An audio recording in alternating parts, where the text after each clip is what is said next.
Avanicara atakita. Whiteworms don't last very long.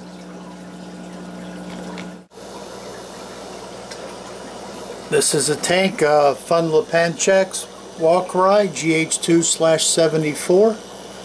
Pretty rare fish. Making short work of the whiteworms. They do love their whiteworms. Let's get them some more. I want lots of eggs. These fish are supposedly extinct in the wild.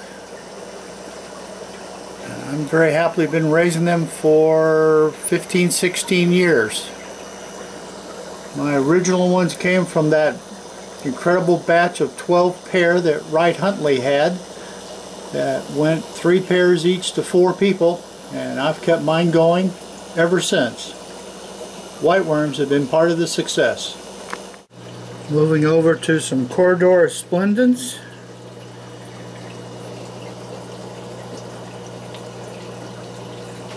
Gee, I guess Corys will do whiteworms. If I hadn't plopped them into the mop, they would have done better, but that's kind of where the current ends up. Oh, and now the rest of the group is coming over to fight for their batch of them. So the whiteworms do well with Corys. Whiteworms and dichrosis are kind of funny because the whiteworms are a little big, but don't tell the dichrosis that. Even though it means they'll be swimming around with pieces of worm hanging out of their mouth for a while. Don't know where that Sheila, how he managed to get in there. Well, I guess I need some more. Down here comes another batch. Dichrosis and the whiteworms. Helps to get these guys into breeding condition pretty quick. This is mostly a blue form, don't get much orange on them. Hoping it'll go as they continue to grow up.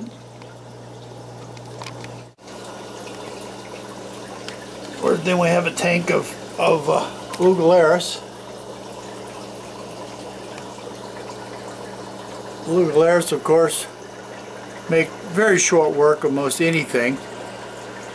They will fatten up nicely on whiteworms.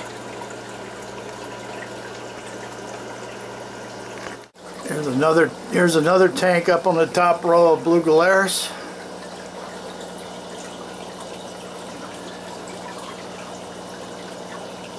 The female got some, came out in time for this one. The female completely missed them in the other tank, buried in the mop.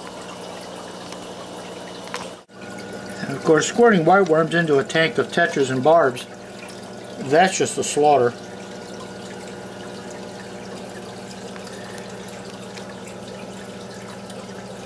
I had to put quite a few in. There's some Corys down on the bottom who are coming up looking for their share, but the worms are gone.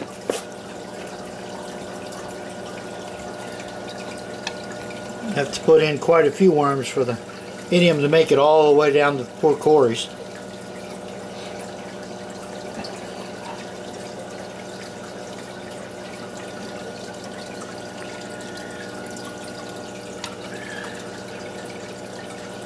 Ah, this guy got the hang of it. You gotta climb up and get him up with everybody else. Here's a 29-gallon tank with some catfish growing out a bunch of Gardneri, Fun Lepanchex Gardneri Massagii. And they know all about whiteworms.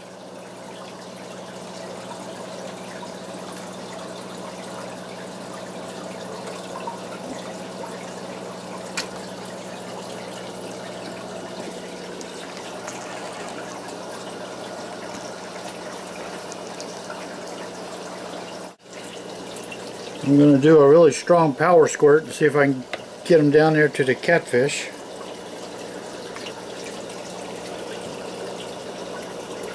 This is Corridorus leopardus.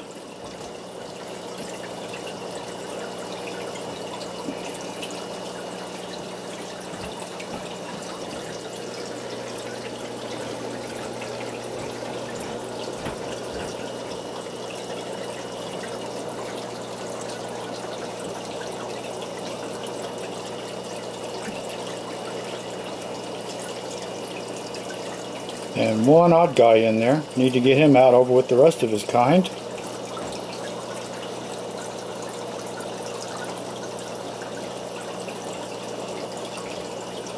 It's quite amazing how many whiteworms a single catfish can eat. That guy had to have just sucked up 8 or 9 and he's still feeding. Biggest thing with whiteworms you have to worry about on some of the fish, cories are one, and apistos, is that they will literally just never stop eating. They will just eat and eat and eat, and it'll become a problem.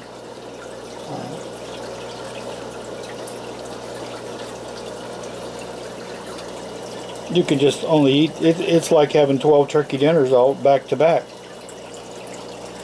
So I'll let them clean the rest of this up. And that'll be the end of the whiteworms for them for a day, couple days, because they just eat too much of it.